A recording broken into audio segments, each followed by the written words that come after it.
चांद की परियां छोड़ के, तारों से रिश्ता तोड़ के आया हूँ तुमसे मिलने इस दुनिया के बाजार में। जी अस्सलाम वालेकुम, मैं हूँ आपका host सप्तान Ali for podcast season 2। आप हसन जहांगीर बने तो क्या ये शुरू से ही डिसाइड हुआ था? नहीं, मैं बचपन में मुझे बहुत ज़बरदस्त शौक था पेंटिंग का। म्यूज़िक सीखा कहाँ से आपने? ऐसे ही सुन के सीखा सर। बीच में आप म्यूज़िक से थोड़ा गायब हो गए थे और पाकिस्तान से भी। वो इसलिए मेरी वाइफ की डेथ हुई तो मैं मौत मर गया मैं। मुझे एकेडमी के बारे में बताएं आप। मेरा म्यूज़िक एकेडमी मैंने कमाने के लिए नहीं बनाया है और ना मैंने इसमें शोहरत हासिल करने के लिए बनाया। मैंने सिर्फ इसलिए बनाया है, मैं चाहता हूँ कि ये टैलेंट जो मुझ में थोड़ा बहुत जो भी नज़र लोगों को आता है वो अपकमिंग जनरेशन के अंदर ट्रांसफ़र करूँ। तो ये आजकल की जनरेशन का क्या इशू है? ये फ़ौरन से हवा क्यों भर जाती है उनके अंदर? नहीं सर, ये जनरेशन अच्छी जनरेशन है और सीखेंगी, टैलेंटेड है, इनको सिखाने वाले लोग भी नहीं मिले। इंडिया में आपके कैसेट्स इतने वायरल हो गए थे, रेस्क्यू के लिए हेलीकॉप्टर वगैरह भिजवाया गया। पहले तो ये कि वहाँ पर ये मसला हुआ था शोर के हसन जहांगीर इज़ डेड और इसकी बीवी ने इसको मार दिया है।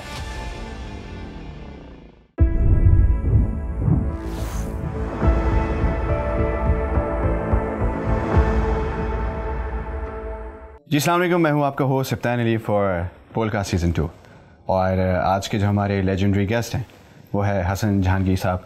सर अस्सलाम वालेकुम। वालेकुम अस्सलाम। मेरा आप सबको सलाम, क्योंकि बोल एक जादूगर इस चैनल है इस वक्त और पॉडकास्ट का आपको पता है सारी दुनिया में इलेक्ट्रॉनिक्स मीडिया में जो एक इनकलाब बर्पा कर रहा है, तो मैं इस नौजवान को इनके ही चैनल पे वेलकम करता हूँ। Sir thank you so much. कैसे हैं आप? मैं ठीक हूँ, फर्स्ट क्लास। शुरू करते हैं आगाज़ पॉडकास्ट का। मुझे सर ये बता दें, ये जो आप हसन जहांगीर बने तो क्या ये शुरू से ही डिसाइड हुआ था पैदा होने के बाद, या किसी को देख के इंस्पायर हो गए आप कि यार म्यूज़िक की तरफ जाना है, कुछ सीखना है, या बचपन से ही आपका था कि म्यूजिशियन ही बनना है? ये बाद में अचानक से वैसे ही हो गया कि यार चलो ट्राई कर लेते हैं? नहीं, मैं बचपन में मुझे बहुत ज़बरदस्त शौक था पेंटिंग का। सही। और मैं पेंट करता था दीवारों पे, वाइट कलर हुआ करती थी दीवार पे और मैं कोयले से तस्वीरें बनाने का शौक़ था मुझे। लेकिन उसी दौरान मेरे घर में एक ट्रांजिस्टर था और वो उसमें गाने बड़े ज़बरदस्त बजा करते थे। मैं बहुत छोटा था। सही।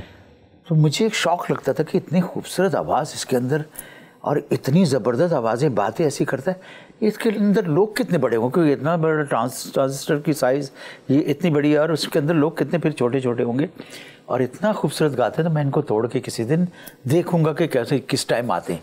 फिर चेंज हो जाता है प्रोग्राम, गाना ख़त्म गया, दूसरा तीसरा, फिर बातें शुरू हो गई, न्यूज़ आ रही। तो मैं जब गाने में इंतज़ार करता, एक दिन मैंने गाने के वक्त तोड़ा रेडियो को और तोड़ के देखा तो उससे मशीनरी चीज़ें निकली। मेरी अम्मा ने बहुत मुझे मारा। मुझे एहसास हुआ कि मुझे ये हरकत नहीं करनी चाहिए। फिर मुझे पता चला कि ये गाने कोई और चीज़ होती है, गाना कहीं से आता है, ये रेडियो है, इसका ये समझाया मुझे मेरी वालदा ने। फिर मैं समझा कि ये क्या चीज़ है।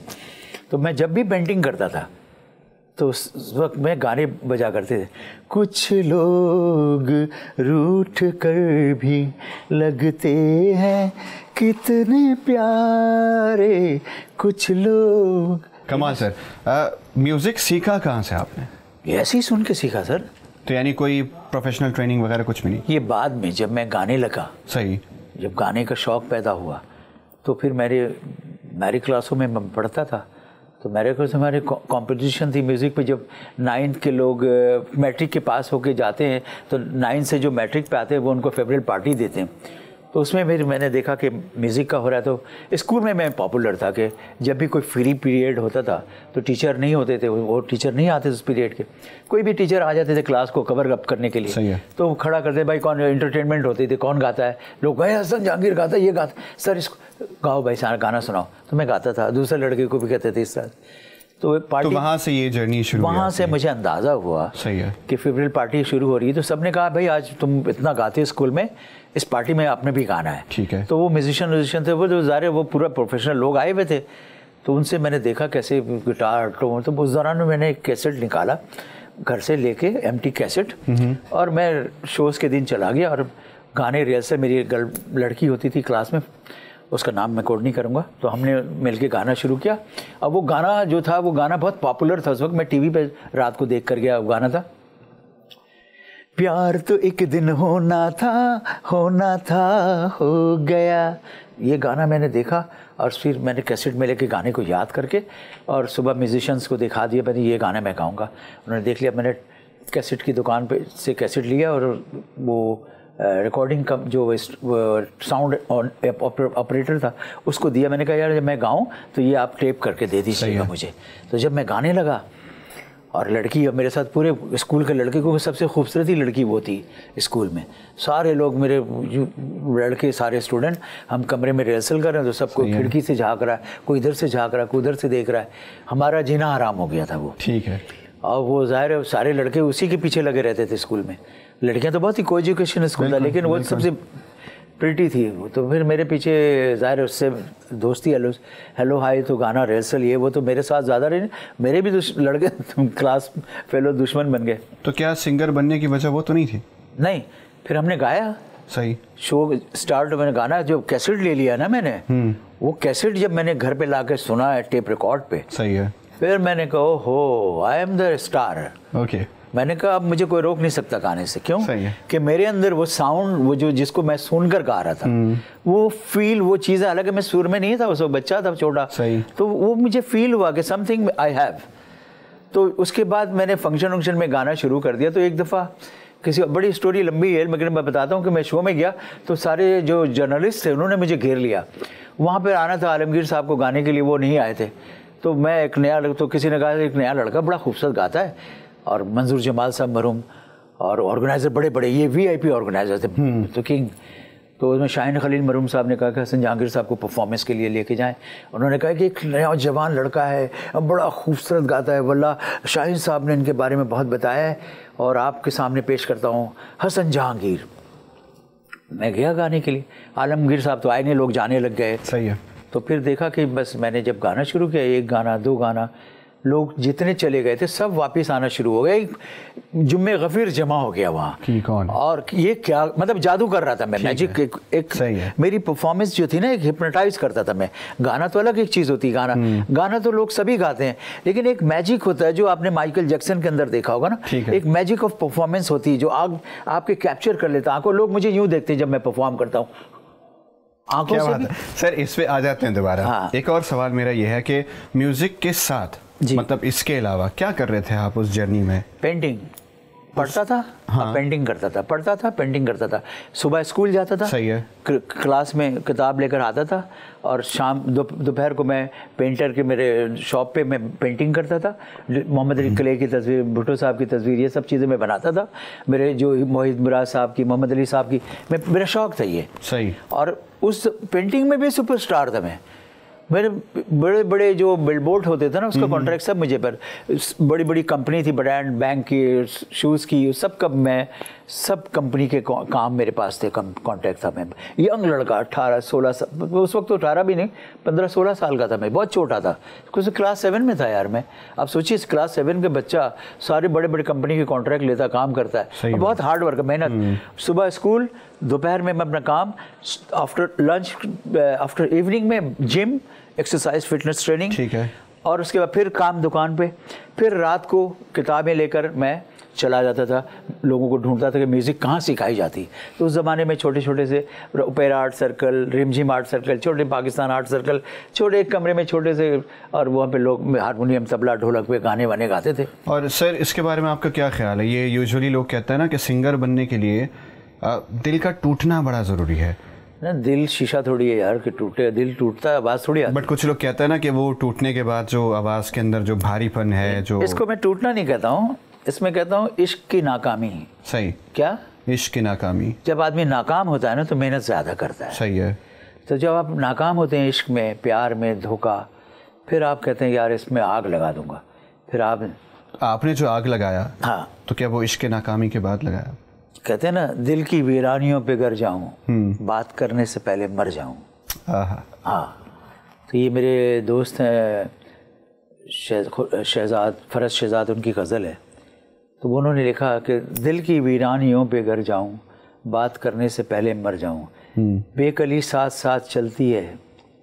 बहुत मतलब ज़बरदस्त गज़ल है ये। तो ये वही बात है कि आप मेरे दिल की बातें पूछेंगे तो दिल में हज़ारों ज़ख्म ऐसे हैं, हज़ारों शिकन ऐसे हैं, हजारों ख्वाहिशें ऐसी कि हर ख्वाहिश पे दम निकले। तो दिल की इतनी उमंगें कि वो उमंग जो पूरी नहीं हो रही थी, तो मैं स्टार बना, और स्टार बनने के बाद उसमें जो आग चिंगारियों के साथ जलना शुरू हुई, वो सब नाकामियों। तो क्या वो वापस आई फिर क्या वापस आना है? अब तो दुनिया वापस आ गई सर।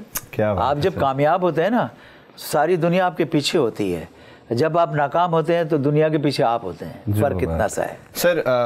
पॉलिटिक्स को अगर हम साइड पे रखें जी, 82 के कप्तान के लिए आपने एक गाना गाया था। हाँ।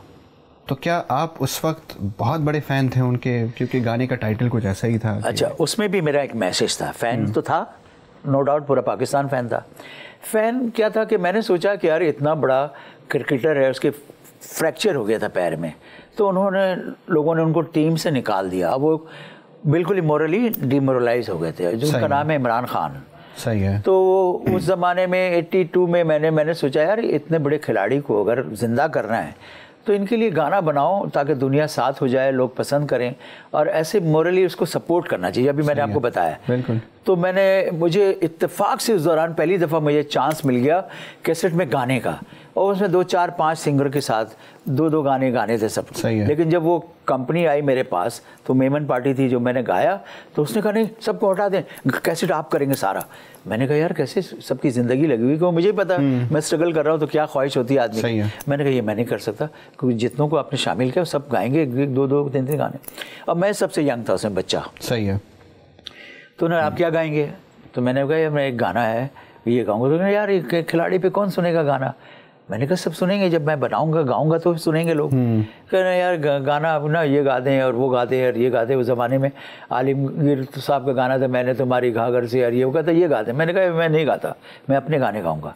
तो उन्होंने कहा, फिर मैंने एक गाना था, मेरे लिए तू बनी तेरे लिए मैं बना, मेरे लिए तू आ जाने मन दिल में आ जाने मन ना। ये गाना बहुत हिट हुआ, लोगों ने समझा ये इंडियन गाना है। ठीक है। बहुत दिन तक लोग यही समझते रहे इंडियन मूवी का गाना है, लेकिन जब मैं मासिस में गाने लगा शोज़ में, फिर पता चले तो हसन जहांगीर गाना है। उसमें एक गाना था जो नंबर 1 पे था, वो था बिजली की लपक है, चीते की चमक है, स्मैश ऐसे मारे जैसे गोली चल जाए। सर ये तो सारे Imran Khan, he is a superman, super super super super superman, he is a superman। Sir ये आपके सारे जितने भी हिट गाने हैं ये तो है, लिस्ट के अंदर शामिल है, बट 87 में आपने ऐसा क्या किया था जो हसन जहांगीर दुनिया के लिए एक्चुअल में हसन जहांगीर बना, और फिर उस फेम को संभालना, ज़रा ये स्टोरी तो बताएं। हाँ, ये बस गुड क्वेश्चन, आपने बहुत अच्छी बात की। देखिए, जब आप अमेरिका में ना 200 फ्लोर 100 फ्लोर, चाइना में भी 100 फ्लोर 100-150 फ्लोर, एक तो कभी ऐसा हुआ है कि आप उड़ के 100 फ्लोर पे चले गए?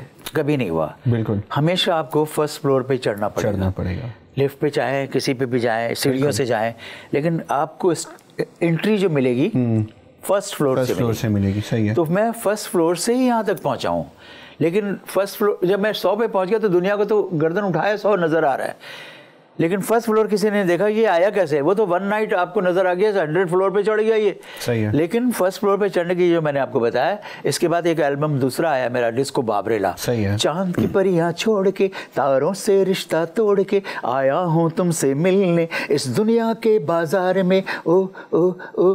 देखिए चांद की परियां, मतलब मेरे गाने डिफरेंट है। सही है। चांद से रिलेटेड बात समझ रहे हैं ना? तो मैंने कभी ऐसी बात ही नहीं की कि मैं फूल कली रोज प्यार मोहब्बत इश्क में मर रहा हूँ, तड़प रहा हूँ, कलेजा फट गया, ये नहीं किया मैंने एक नई कॉन्सेप्ट की, नई बात जिसमें हसन जहांगीर नजर आना चाहिए। और हसन जहांगीर नजर आने के बाद, अगर नजर ना भी आने के बाद, सुनने के बाद, एक वाकया है कि इंडिया में आपके कैसेट्स इतने वायरल हो गए थे कि आपको वहाँ किसी कॉन्सर्ट के लिए जाना था, तो वो एरिया इतना क्राउडेड था, रश लगा हुआ था कि आप स्टेज तक नहीं पहुंच सकें। कुछ रेस्क्यू के लिए हेलीकॉप्टर वगैरह भिजवाया गया।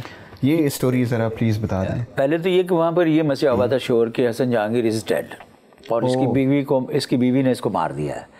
तो जब मैं पहुंचा तो मेरे पूरे Stardust, Time magazine, movie magazine, Filmfare, सब में, Sunday India, India Today, India Mid Day, सब में मेरे ब्लो अप लगा हुआ है, I am alive Hasan Jahangir in town, I am alive Hasan Jahangir in Mumbai, Hasan Jahangir in फला।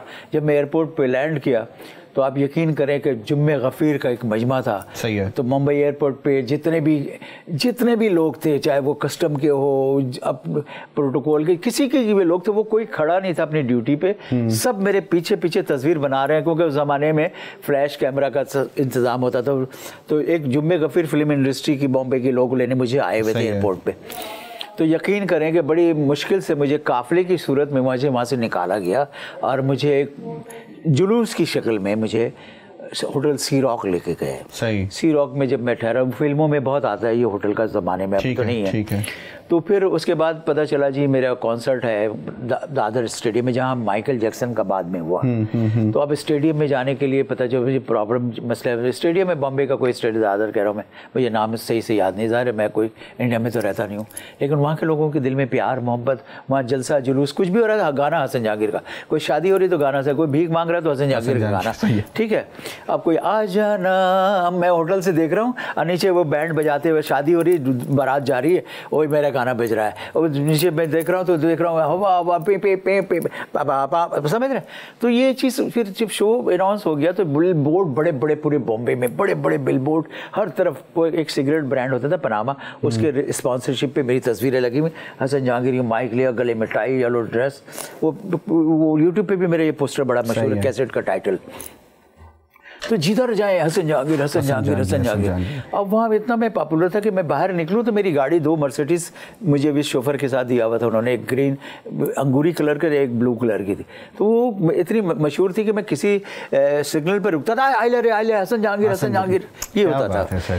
तो जब हमें शो के लिए जाना है तो फिर मैंने देखा कि ये तो बड़ा मसला है, होटल पे एम्बुलेंस आई हुई है और फायर ब्रिगेड की गाड़ियाँ, ये वो सारा। तो मैंने, मेरी मैनेजर निवेदिता शर्मा, मैंने उनसे पूछा, hi Nivedita, what's going on here? उससे कहा नथिंग सर। मैंने कहा why the ambulance and fire brigade गाड़ी एंड देयर? कहते this is for you sir. मैंने कहा व्हाई? तो कहले कि आपको जो लेके जाना है तो उसके लिए सारा। तो फिर वो जब वो लोग गए तो शो में तो जा नहीं सकते थे, जगह ही नहीं थी, तो मुझे हेलीपैड के थ्रू वहाँ पर ले गया। और जब मैं शो में था तो सारे जो नदीम शहरवन, ये वो सारे हॉल पे बड़े बड़े एक्ट्रेस सामने फ्रंट, पूजा बेदी और निकिता ताजपाल, बड़े बड़े नाम मुझे इतने याद भी नहीं, उस समय मैं जानता भी नहीं था सब। वो सारे मजमा जुम्मे गफीर बैठे हुए सब, अनु मलिक की पूरी टीम, सारा बैंड लगा हुआ। तो जब मैं गा रहा हूँ तो एक आग लगा हुआ है, पुलिस वाले नाच रहे हैं, जितने सिक्योरिटी वाले सब नाच रहे हैं। और जब मैं गा रहा हूँ तो कपड़े उड़ा के फेंका तो समझे चिंदी उड़ गई, पागल हो गए लोग। और मेरा बॉडी बिल्डर में एक स्टाइल, तो मैं तो कपड़े उतार के गाता। तो मेरी तस्वीर देखी हो आपने, आई लव, ये लिखा हुआ है, लड़कियों की किस की फोटो कलर है, लिप्स की फोटोज मिलेंगे, किस की तस्वीरें हैं, और मेरे हाथ बंधे हुए हैं, मैं यूँ मसल लगा हुआ है, मेरा स्टाइल था। और मैं शर्माता नहीं था मैं, क्योंकि मैंने स्टाइल मारा इंडिया में, पूरे कपड़े को माचो मैन का मेरा। जब इतना सब कुछ हो रहा था, आपका एक बड़ा मशहूर गाना है जिसको मैंने बहुत सीरियसली ले लिया है। उस गाने का नाम है शादी ना करना, जिसकी वजह से आज तक मैं कर नहीं रहा। तो बस वहाँ पर मैं साथ हूँ इस वक्त, मेरी दूसरी शादी के लिए हम साथ है ना दोनों, आपकी पहली होगी मेरी दूसरी होगी। तो वो उस गाने की जर्नी के बारे में बताएं ना, वो क्यों, मतलब वो ख्याल कैसे आया? वो ख्याल इसलिए आया कि मैं सब इतना हिट हो गया, हर आदमी ने कहना शुरू कर दिया, यार क्या है ये कैसेट के गाने के अलावा और क्या गाएगा ये? तो मैंने कहा यार ये तो बात अजीब बात कर दी लोगों ने, हवा हवा शाहवा नखरा गोरी दा जा रहे, इसके अलावा क्या गाएगा? तो मैंने कहा यार अब समथिंग न्यू करना पड़ेगा, नहीं तो ये तो लोग ये भी ताने मारते रहे कि एक ही गाना हवा हवा पे चल रहा है। फिर मैंने सोचा, मेरा अमेरिका का टूर था, मैं अमेरिका गया तो मैंने अमेरिका में देखा कि कल्ले पैंट उनकी नीचे लकीर से नीचे होती है, और एक अंडरवेयर ऊपर की कमर से ऊपर होती है, सही है। और पैंट से नीचे अंडरवेयर अंदर से नजर आ रहा होता है, और उसके बाद जो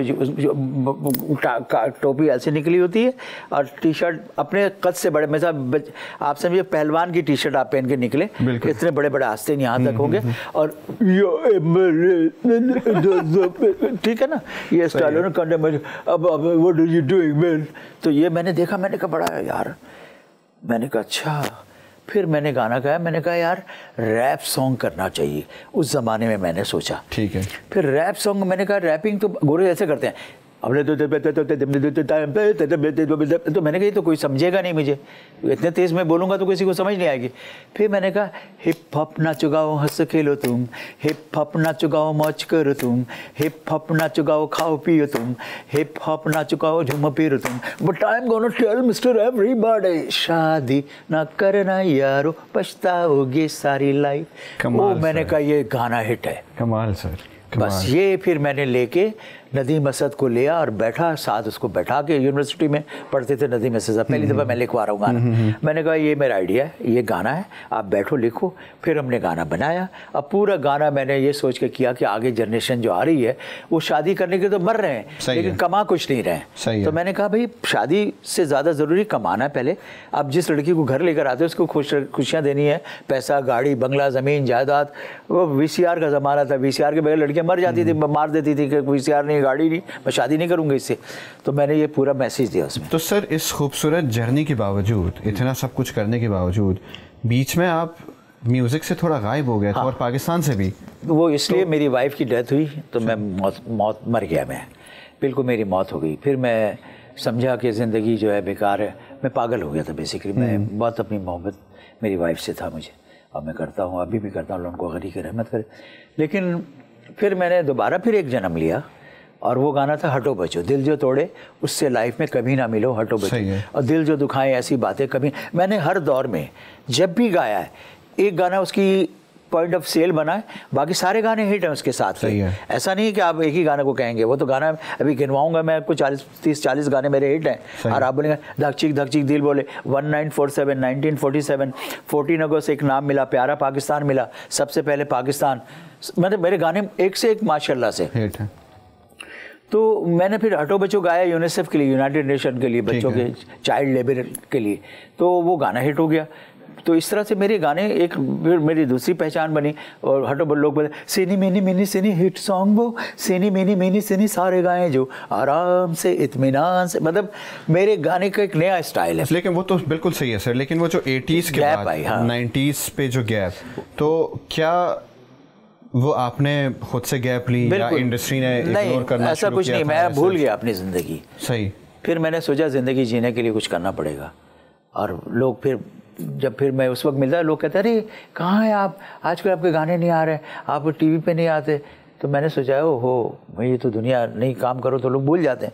फिर मैंने भरपूर से काम किया, फिर दुनिया दोबारा से आ गई, कोक स्टूडियो, फला स्टूडियो। मेरे आप देखें एक पे मुबारका फिल्म 40-84, मतलब मेरे लाइन लगे, इंडियन मूवी, पाकिस्तानी मूवी, सब जगह मेरे गाने आने। जिस चैनल पे जाए, विकीमीडिया, जहाँ जाए, दुनिया भर के जो सबसे इम्पोर्टेंट चीज़ है वो है गूगल से यूट्यूब चैनल, ये चीज़ें। उधर जब सिर्फ मेरा हसन जहांगीर नहीं सुनेगा कोई तो हवा नहीं सुने, शादी न करना, हटो बचो, हसन जहांगीर आप डालें को दुनिया की मेरी चीज़ें, तो यूट्यूब को वॉमिट हो जाता है। बिल्कुल ऐसे ही है सर। और 80s में जब हसन जहांगीर, द लेजेंडरी हसन जहांगीर, उस टाइम पे 3 और काफ़ी मशहूर नाम चल रहे थे इंडस्ट्री के अंदर, जैसे नाजिया हसन, जैसे ज़ुएब हसन, और specially Vital Signs Junaid Jamshed friend of mine, Allah उनको गनी की रहमत करे। उनके कंपटीशन में द लेजेंडरी जहांगीर हसन बनना, तो कभी आपने सोचा नहीं उनके साथ कोई एक आध कोलैबोरेशन हो जाए या कुछ ऐसा हो जाए कि लोग उनको भूलें, सिर्फ हसन जहांगीर को ही याद रखें? वो जो शो से जब ये तीनों मशहूर हुए, शोएब मंसूर साहब ने किया था, उस शो में मैं था, ठीक है।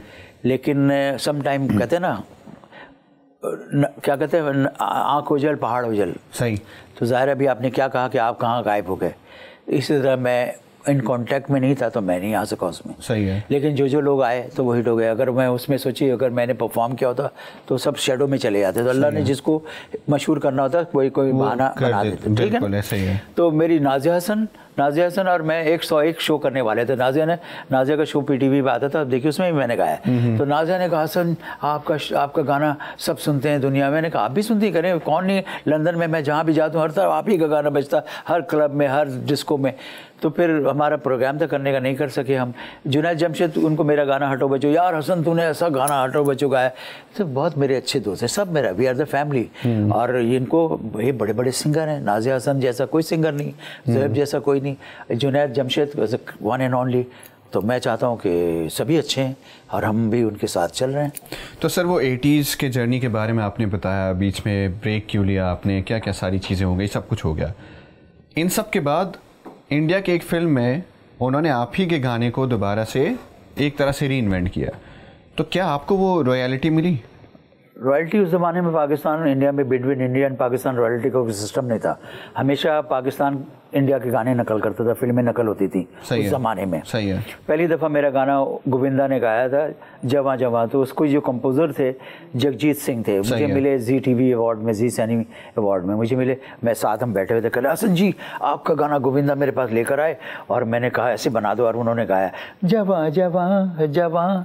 तो मैंने कहा अच्छा। उसके बाद से बिल्लू बादशाह का ये गाना था, उसके बाद से बप्पी लेरी साहब ने गाया, उसके बाद से फिर मिक्का सिंह ने गाया, दिलेर मेहंदी ने, सभी ने मेरे माशे गाने शोज़ में, फंक्शन में, लाइव शोज़ में, सब जगह। उषा उत्सव जी ने भी मेरे शोज़ में गाया, और 17-18 मूवीज़ में मेरे गाने हैं। आज ये हवा हवा फिर मैंने गाया 40-84 के अंदर। सही। तो ये अभी भी फिल्म के लाइन लगी हुई है। बहुत सारी फिल्मों में तो नाम भी याद नहीं है। और सबसे इंटरेस्टिंग सवाल ये है फिर मेरा कि आपकी, लेकिन एक बात को मैं जवाब देता हूँ, जो आपने बहुत अच्छा क्वेश्चन है। कॉपीराइट सिस्टम जो कॉपीराइट सिस्टम वो जो है वो अब शुरू हुआ है, पहले नहीं था। क्योंकि पहले वो कहते हैं ना, लोग एक कहावत है, कहते हैं कि यार इंडिया से इंदिरा गांधी साहिबा से कोई कहते हैं कि भुट्टो साहब शादी कर लेते तो पूरा इंडिया पाकिस्तान में आ जाता, अगर तलाक दे देते तो पूरा जहेज में वो चला जाता है कहाँ। तो इसी तरह उस वक्त कॉपीराइट आती ना, तो पाकिस्तान की बहुत सारी फिल्मों के गाने वाने सब उधर चले जाते। सर उसके अलावा कभी क्या आपको ऐसा लगा कि फेम आपकी जो है काफ़ी जल्दी निकल गई बिकॉज आपने ब्रेक ले लिया बीच में? सर जल्दी कैसे निकली, लेकिन उसके बाद में जब इंडिया में दोबारा से आपके गाने चलना शुरू हुए तो लोगों ने तो दोबारा हसन जहांगीर तो वो अभी भी कर रहे हैं सर। अभी रोज़ मेरे साथ मीटिंग में होती है। और आप देखें मेरा गाने, मेरा रिश्ता जो है ना ज़िंदगी में कुदरत से कैसा है। कुदरत से, हवा कुदरत की जात है ना, हवा अल्लाह रब्बुल इज़्ज़त ने पैदा किया। हवा क्या कोई टाइम टेबल मंजिल नहीं है, हवा कभी ऐसे चलती बिल्कुल। तो मैं हवा के साथ चलता हूँ। ये ज़रूरी थोड़ी मैं हर वक्त ऐसे चलता रहूँ, नहीं, मेरा ये भी चलता है। तो इसलिए मेरी शोहरत ऐसे भी रहती है, ऐसे भी हो जाती है, ऐसे भी होती है, ऐसे। तो ये नरम गरम चलता रहता है। और कोई आर्टिस्ट हर वक्त चांद पे नहीं खड़ा नहीं, जो बात है। और सर ये आज के दौर के जितने भी सिंगर्स हैं हमारे यंगस्टर्स लॉट के, जितने भी, हमने नाम तो मैं नहीं लेना चाहूँगा, तो कभी कहीं इनसे मुलाकात हो तो क्या वो पहचानते हैं कि अरे सर कैसे हैं आप, या तो फिर वो अपनी दुनिया में रहते हैं कि यार हम तो सब पहचानते हैं मुझे, सब इज्जत करते हैं, मैं भी सबकी इज्जत करता हूँ। ये नहीं कि वो यंग सिंगर तो मैं उनको नहीं पहचानूँ, उन्हें इज्जत नहीं करूँ। भाई पाकिस्तानी सारे सिंगर्स मेरी इज्जत करते हैं।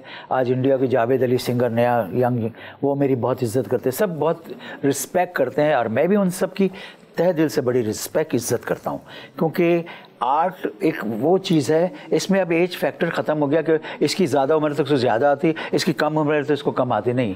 अब क्योंकि कंप्यूटर इलेक्ट्रॉनिक्स मीडिया का ज़माना है, इलेक्ट्रॉनिक्स वो जरासीम है कि एक रात में, और आप AI है, AI में एक सेकंड में मैं ही हसन जहांगीर 15 बन के आ जाऊँगा, आपको नहीं पता चलेगा असली हसन जहांगीर कौन है इसमें। तो अब तो जो लोग इस दुनिया में जी रहे हैं कि जी मैं आई एम द सुपरस्टार, वो ज़माना चला गया। एवरीबडी इज़ अ सुपरस्टार, हर आदमी सुपरस्टार है, ठीक है ना। तो इसलिए ये उस दुनिया में नहीं। अभी तो बस जो आग लगा रहा है ना, जिसकी आग में तपिश है, ही इज द स्टार। और सर अगर ये गाना हवा हवा अगर ये ना होता, हाँ, तो आपको क्या लगता है, आपका जो गाना है इतने सारे एल्बम्स में, कोई एक गाना बताएं कि जो शायद इस लेवल पे मशहूर होता है? या आ जाना दिल है दीवाना, ये मेरा फेवरेट सॉन्ग है। और यही हिट होता अगर हवा नहीं हिट होता, वरना फिर शाबा वे नखरा गोरीदा वाह वाह, ये भी मेरा गाना है। आ जाओ जरा मेहंदी लगाओ, आज आया है मौसम प्यार का, गया ज़माना इंतज़ार का, सुनो ये मौसम क्या कहे, आई लव यू मेरे पास आ जा, आई लव यू मेरे पास आ जा। क्या बात है। मुझे ऐसा लग रहा है कि आपकी जो एकेडमी है उस जर्नी के ऊपर भी आएंगे, लेकिन मैं डेफिनेटली क्लासेस लेने आऊँगा आपके पास। इसको साइड पे रखते हुए मुझे एकेडमी के बारे में बताएं आप। यार आपने बहुत अच्छा किया। मेरा म्यूज़िक एकेडमी मैंने कमाने के लिए नहीं बनाया है, सही है, और ना मैंने इसमें शोहरत हासिल करने के लिए बनाया। मैंने सिर्फ इसलिए बनाया है कि जो कुछ अल्लाह रब्बुल इज़्ज़त ने इस मुल्क और पाकिस्तान के दुनिया के अवाम ने मुझे दिया है, नवाजा है, मैं चाहता हूँ कि ये टैलेंट जो मुझ में थोड़ा बहुत जो भी नज़र लोगों को आता है वो अपकमिंग जनरेशन के अंदर ट्रांसफ़र करूँ। और इसलिए मैं गवर्नमेंट ऑफ पाकिस्तान का जो सितारा इम्तियाज़ मुझे दिया, मेरे नाम से रोड DC इस्ताहा सलीम साहब और government of Pakistan, government of Sindh का मैं मशकूर शुक्रगुज़ार हूँ कि ये जगह भी म्यूज़िक एकेडमी बच्चों के लिए दिया उन्होंने, बच्चों को मैं सिखाऊं। तो बच्चे आते हैं block L north Nazimabad 5 star Chowrangi Taimuria library के अंदर मेरे म्यूजिक एकेडमी। आपके चैनल के, आपके पॉडकास्ट के हवाले से मैं कहता हूं सबको कि आप आइए, म्यूजिक सीखिए। और म्यूज़िक वो चीज़ है जो पीस, हारमोनी और सुकून सिखाता है कि आप ना शाउट आउट, ना लंबा लड़ाई झगड़ा गुस्सा, इससे रहकर पीस और हारमोनी की बात करें, मोहब्बत की बात करें। म्यूज़िक प्यार मोहब्बत सिखाता है। तो अपने बच्चों को भेजिए, खुद भी आइए, सीखिए। बड़ा डिसिप्लिन, वेल ऑर्गेनाइज, बहुत ही खूबसूरत music academy Hasan Jahangir music academy. YouTube पे सर्च कीजिए, आप गूगल्स पे सर्च कीजिए और आइए। तो आप भी तशरीफ़ लाइए, क्योंकि आपकी जो स्टाइल है वो मेरे एक दोस्त है नसीरुद्दीन शाह साहबजादा, उससे भी आपकी रिजर्वनेस थोड़ी होती है, और वो भी बहुत टैलेंटेड स्टार है। तो सर अभी आपने सितारे इम्तियाज़ के बारे में बात की, तो मुझे ज़रा उस एक्सपीरियंस के बारे में भी बताएं जब गवर्नमेंट वाले आपको वो अप्रिसिएशन देते हैं कि यार हसन जहांगीर साहब। ये बहुत अच्छी बात की सर। मैं मास्टर्स का आर्टिस्ट हूँ, पाकिस्तान का फनकार हूँ, ज़मीन से उठकर ऊपर आया हूँ। तो मेरे कोई कॉन्टैक्ट ऐसे नहीं थे कि कोई मेरी सिफारिश करे कि यार ये डिज़र्व करता है। सही है। लोग मुझसे कहते थे, जब मैं कोक स्टूडियो में मेरे गाना नहीं आया तो लोग कहते यार आप आते क्यों नहीं, आप आते। मैंने कहा भाई मुझे जब बुलाएंगे तभी आऊँगा ना मैं। तो जब बुलाया तो मैंने आग लगा दी अल्लाह के करम से। बिल्कुल। तो इसी तरह सितारे इम्तियाज़ आपको क्यों नहीं मिला, आपको तो बहुत पहले मिलना चाहिए था, और ये था वो था। मैंने कहा जब मेरी मुकद्दर मौका मिल जाएगा। अचानक से गवर्नमेंट ऑफ पाकिस्तान की तरफ से कॉल आती है कि जी आप अपने अपने डॉक्यूमेंट्स फला जमा कराइए।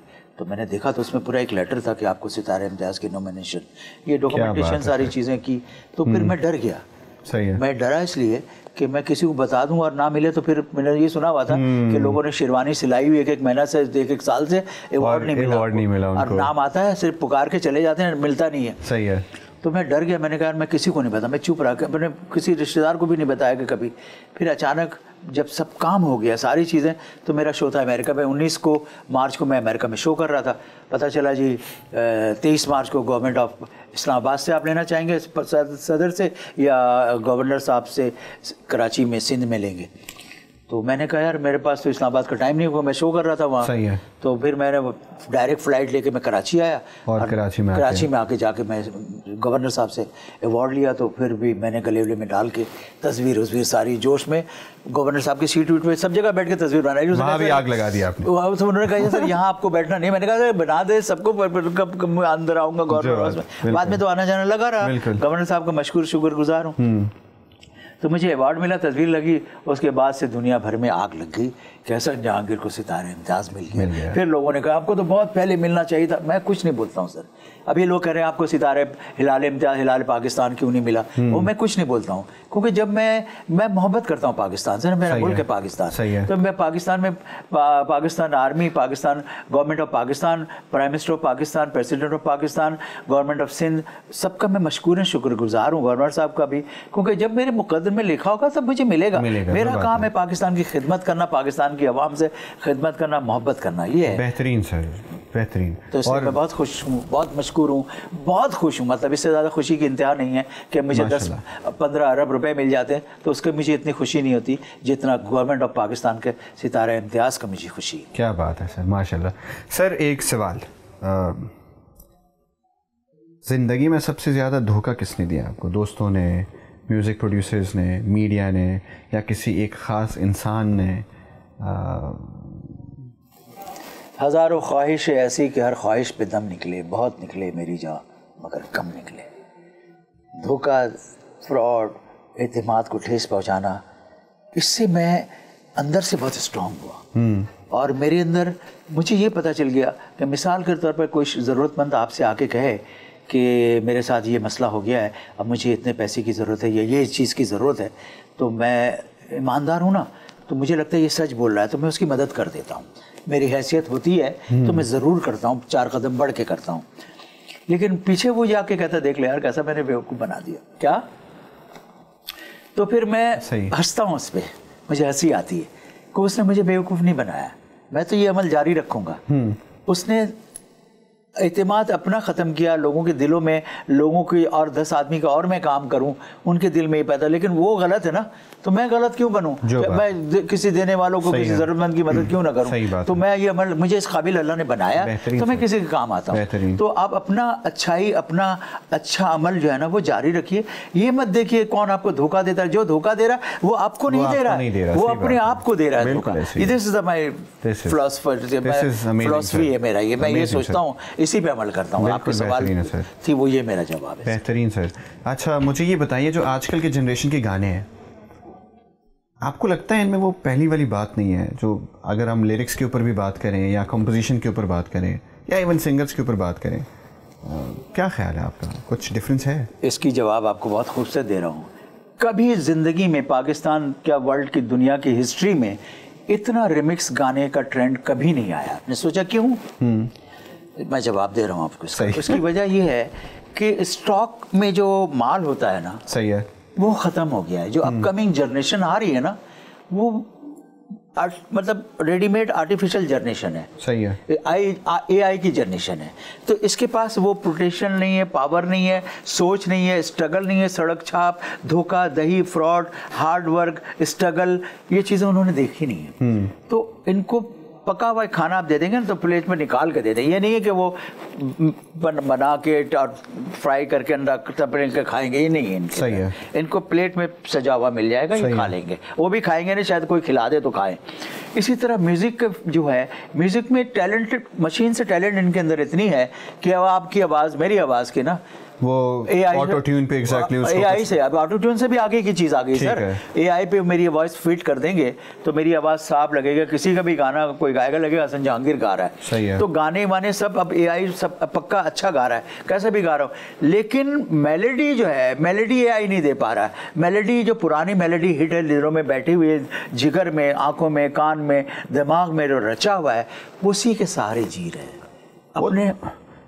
बिल्कुल सही है। तो इसलिए न्यू जनरेशन को पका पकाया एक माल रखा हुआ है और वो फ्रिज से निकाल के खा रहे हैं। सर वो सब कुछ करने के बाद आपने नोट किया होगा कि आजकल के जनरेशन के जितने भी सिंगर्स हैं, एक गाना रिलीज होने के बाद वो तो हवाओं में, वो दोबारा किसी से सही से बात नहीं करते हैं। हाँ। और बेरेज अगर हम आपकी बात करें कि इतने सारे हिट्स देने के बाद अल्हम्दुलिल्लाह आप सामने बैठे हुए, ना एटीट्यूड, ना उस दौर में भी ना ही ऐसा सच कोई स्टोरी है किसी के पास कि यार हसन साहब ने इग्नोर कर दिया या सही से बात नहीं की। तो ये आजकल के जनरेशन का क्या इशू है? ये फ़ौरन से हवा क्यों भर जाती है उनके अंदर? नहीं सर, ये जनरेशन अच्छी जनरेशन है और सीखेंगी, टैलेंटेड है। इनको सिखाने वाले लोग भी नहीं मिले। टैलेंट देखिए, अभी मैं आपके साथ बैठा हुआ हूँ ना, तो अब जो मेरे तजर्बे से जो फैज़याब होगा उसको तो ये सारी चीज़ें उसको मैं पहले सिखाऊंगा, मैनर्स, एटिकेट्स, बड़ों का अदब, ये वो सारी चीज़ें। आज की जो जनरेशन, उनको सोबत नहीं मिल रही है, तो वो सोबत नहीं मिली। अच्छा, वो लोग भी नहीं रहे, वो अपनी जो टैलेंट था ना अपनी साथ ही लेके बेचारे चले गए दुनिया से। सही है। जैसे मैंने इंस्टीट्यूट बनाया, म्यूजिक एकेडमी बनाई है, तो मैं जो चीज़ थोड़ा बहुत आता है मैं सिखा रहा हूँ। इतने बड़ा छोटे छोटे बच्चे मेरे पास आते हैं, सिखाते हैं, वो मुझे सुनाते हैं, इज़ द फाइनल काउंट बना रहे, सुना रहे। फिर मैंने कहा बेटा बस फिर वो चला के पैक करके वापस मेरे अपनी फैमिली के साथ वापस आया। सर वो एक गाना में रह गया। मैंने कहा कौन सा? फिर मैंने उसको गले से लगाया, उसको प्यार किया। अब वो उसके अंदर ऐसे कर, वो उसकी जो फॉल्ट थी वो चीज़ें मैंने बताई, बेटा इसको ऐसे करो, इसको ऐसे किया। अब वो जो बना रहा है उसको कौन? तो ये चीज़ बताने वाला, मैं मर गया तो मैं तो ख़त्म हो गया ना, ख़त्म, दुनिया ख़त्म हो जाती। मेरे अंदर जो चीज़ है वो तो अंदर चल दफन हो जाएगा। तो मैं जो कुछ मुझे थोड़ा बहुत जितना भी अल्लाह ने दिया वो मैं बांट के जाऊँ, लोगों को सिखा के जाऊँ, इसमें कोई पैसे थोड़े खर्च होते हैं। Really positive. और एक और अचीवमेंट है जो कि मुझे लगता है कि यूजुअली लोगों के जाने के बाद उनको जो याद करने का तरीका है हमारे मुल्क में कि उनके नाम पे कोई ब्रिज बना दिया है, उनके नाम पे कोई रोड उन्होंने कर दिया है XYZ। आप तो माशाल्लाह अभी से आपके नाम पे हसन जहांगीर स्ट्रीट मशहूर है, तो ये भी तो एक बहुत बड़ी अचीवमेंट है। सर कर भला तो हो भला, जब अच्छा करेंगे ना तो अच्छा ही अल्लाह रब्बुल इज़्ज़त अब मरने के बाद किसी ने नहीं देखा है ना, लेकिन हमारा ईमान है कि मरने के बाद जन्नत और दोज़ख का फैसला होगा। तो लेकिन हम कहते हैं, मैं ऐसा सोचता हूँ कि जो दुनिया में ना अल्लाह ने आपके किरदार से जन्नत और दोज़ख दुनिया में ही दे दिया है। क्या बात है सर, मेरा ऐसा मानना है, अगर अच्छा करेंगे तो यहाँ भी जन्नत है और वहाँ भी जन्नत होगा। तो इसलिए मैं बहुत मशकूर हूँ, बार बार मैं कहता हूँ गवर्नमेंट ऑफ पाकिस्तान का, क्योंकि देखिए मुझे हयाती में, ज़िंदगी में और हेल्थ माशाल्लाह शुक्र अल्लाह का, मैं अल्हम्दुलिल्लाह बहुत सेट हूँ। तो इस ज़माने में, इस टाइम में, इस एज पे सारी चीज़ें आपको नवाज दे अल्लाह रब्बुल इज़्ज़त। मरने के बाद को क्या पता किसके नाम से कौन सा रोड है, लेकिन आपकी आंखों में आपकी जनरेशन, आपके बच्चे, आपके नवासा नवासी, पोता पोती जो भी आएंगे दुनिया में, वो सब देखते हैं ये मेरे नाना का, ये मेरे बाप का, ये मेरे दादा का, ये चीज़ें। तो ये चीज़ें आपको, आपकी जनरेशन को लेके चलती है, पे करती है, और आप यू फील प्राउड कि आपने मुल्क के लिए कुछ ऐसा किया कि मुल्क आप पे फ़ख्र महसूस। क्या बात है सर, तो ये बड़ी ऑनर की बात है। सर मेरा आखिरी सवाल, और उसके बाद फिर हम जाते हैं रैपिड फायर राउंड की तरफ। आखिरी सवाल ये है कि जो हमारे आज के जनरेशन के सिंगर्स हैं, उनके लिए कोई पैगाम आपकी तरफ से? हाँ, एक आपकी इस आखिरी सवाल से पहले एक बात मैं कहना चाहता हूँ। जी बिल्कुल, क्योंकि ये बात लोगों को नहीं पता और ये बातें बहुत कम लोगों के ऑनर एजाज़ में नसीब हुआ होगा। मैं गवर्नमेंट ऑफ पाकिस्तान के प्लेटफॉर्म से सारी दुनिया में गया हूँ। मैं स्टेट गेस्ट रहा, सही है, रॉयल गेस्ट रहा, सही है, स्टेट गेस्ट में चाइना में 3 टाइम में, चाइना के ग्रेट वॉल ऑफ चाइना पे, CCTV चैनल 9 पे मेरी दुनिया भर में लाइव इंटरव्यू जा रहा है। बिल्कुल। फिर मैं मोज़म्बिक के प्रेसिडेंट का स्टेट गेस्ट, मोज़म्बिक मैंने गया। मैंने अमेरिका से मुझे बहुत सारे अवार्ड मिले, अमेरिका में 35-40 दफ़ा मैं गया। उसके बाद कनाडा, इंग्लैंड, सारी जगह पे मैं गया। फिर मैं इंडिया में राजीव गांधी साहब ने मुझे बुलाया तो स्टेट गेस्ट में रहा। फिर mother of Scindia Maharaja of Gwalior ने बुलाया, रॉयल गेस्ट में रहा। फिर गल्फ़ के रॉयल गेस्ट में रहा। तो ये बड़ी ऑनर की, एजाज़ की बात होती है कि आप state guest and royal guest, आप तो रॉयल ही नहीं रहे तो रॉयल गेस्ट कैसे बनेंगे आप? तो मुझ पे ये, मैं बांग्लादेश के मैं स्टेट गेस्ट 3 टाइम रहा। तो ये बड़ी ऑनर की बात है और दुनिया भर के चैनल कोई बचा नहीं। तो इसलिए लोग जो मुझे कहते हैं rock star, all international platform से इंटरनेशनल स्टार, तो ये मुझे अल्लाह रब्बुल इज़्ज़त ने ये एजाज़ नवाजा। और मैं न्यू जनरेशन को ये बात कहता हूँ कि अभी सितारों से आगे जहाँ और भी हैं, अभी इश्क के इम्तिहान और भी हैं, मेहनत करते रहिए। और सबसे बड़ी बात, मेहनत के साथ साथ आपको सुकून, आपको इज़्ज़त, आपकी सेटिस्फेक्शन, इनर सेटिस्फेक्शन आपको उस वक्त मिलेगी जब आप बड़ों की रिस्पेक्ट, इज़्ज़त, बड़ों के साथ साथ छोटों की भी रिस्पेक्ट, इज़्ज़त, मोहब्बत से पेश आइए। अपना कर्तव्य निभाइए और अपने मुल्क से मोहब्बत कीजिए, क्योंकि आपकी, हमारी, सबकी पहचान पाकिस्तान। क्या बात है सर, थैंक यू। अब रैपिड फायर राउंड्स, कुछ सवालात पूछूंगा, आप पूछिए जल्दी से मुझे जवाब। किशोर कुमार साहब या मोहम्मद रफ़ी? मोहम्मद रफ़ी। वो कौन सी एक गलती है जो आपने? अच्छा, है दोनों ही सही, किशोर एंड रफ़ी दोनों हैं, लेकिन अभी आप अगर कहेंगे एक जवाब दो ना, तो मैं रफ़ी साहब को कोट करूंगा। लेकिन दोनों is a world class star. सही है। क्या इनमें कंपटीशन तो अव्वल होना ही नहीं चाहिए, क्योंकि दोनों एक ऐसे ही हैं, सुपरस्टार है दोनों। बेहतरीन से, सही है। अब मुझे ये बताएं, कोक स्टूडियो या फिर वो वाइटल साइंस वाला जो एरा था? आज की जनरेशन के लिहाज से देखेंगे तो कोक स्टूडियो सही है, लेकिन अगर आपके टाइम के हिसाब से देखें तो वो उस वक्त का कोक स्टूडियो, वाइटल साइंस। आपके लिए पैसा ज़्यादा इम्पोर्टेंट था या फेम?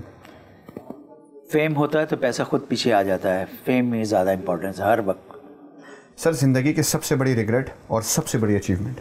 सबसे बड़ी रिग्रेट मेरी ये कि मुझे दिलीप कुमार साहब ने मेरे ऑनर में बहुत बड़ी पार्टी दी, बहुत बड़ा मेरे लिए डिनर एहतमाम किया, लेकिन मैं मजबूरी, मेरी प्रॉब्लम ऐसे थी कि मैं वहाँ अटेंड नहीं कर सकता। ये सबसे बड़ी मेरी ज़िंदगी की रिग्रेट है। सही है।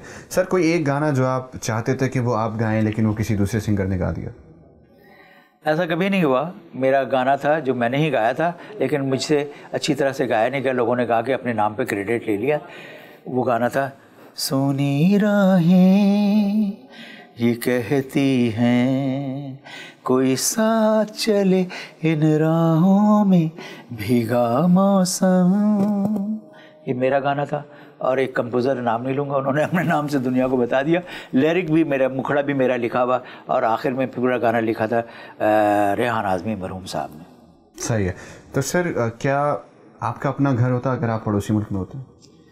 मेरा यहाँ भी अल्लाह का शुक्र है मेरा अपना घर है, वहाँ भी होता तो मेरा अपना घर होता। क्या बात है सर। और वो कौन सी एक गलती है जो आपने पहले की है, लेकिन अगर आपको मौका मिले दोबारा से टाइम में पीछे जाने के लिए, तो आप नहीं करना चाहें कि नहीं यार वो एक गलती हो गई थी मुझसे? Very good question. मेरे पास 6-7 इंडियन मूवीज़ थी। सही है। बड़ी बड़ी हीरोइन के साथ, मैं नाम नहीं लूँगा। सही। तो आज बहुत ऑल टाइम हिट हीरोइन थी सारी। तो मुझे 6-7 फिल्मों की मेरे पास ऑफ़र पड़ा हुआ है, मेरा कॉन्ट्रैक्ट साइन हो रहा है, मुझे भर भर के पैसे दे रहे हैं, लेकिन मैं अपनी मोहब्बत, अपने मुल्क से मोहब्बत की वजह से मैंने सारी चीज़ें ठुकरा के यहाँ आ गया। सर लास्ट सवाल, मेरा आखिरी सवाल रैपिड फायर का, कि आलमगीर साहब बेहतर थे या फिर नाज़िया हसन साहिबा बेहतर थी? एक नाम रह गया ना, हसन जहांगीर। दोनों बेहतर थे, लेकिन सुपर बेहतर मैं था, इसलिए मुझे दुनिया भर में नाम मिला। नाज़िया हसन को जो शोहरत मिली वो इंडिया से गाना आप जैसा कोई मेरी ज़िंदगी में आए, मेरा गाना पाकिस्तान में रिकॉर्ड हुआ, पाकिस्तानी गाना हवा हवा। और आलमगीर साहब भी पाकिस्तानी आर्टिस्ट थे, लेकिन इंटरनेशनली प्लेटफॉर्म पे nobody can knows. Hasan Jahangir को सारी दुनिया जानती है। I am the best. क्या बात है sir. Thank you so very much ladies and gentleman, the legendary Hasan Jahangir. Thank you sir. You welcome.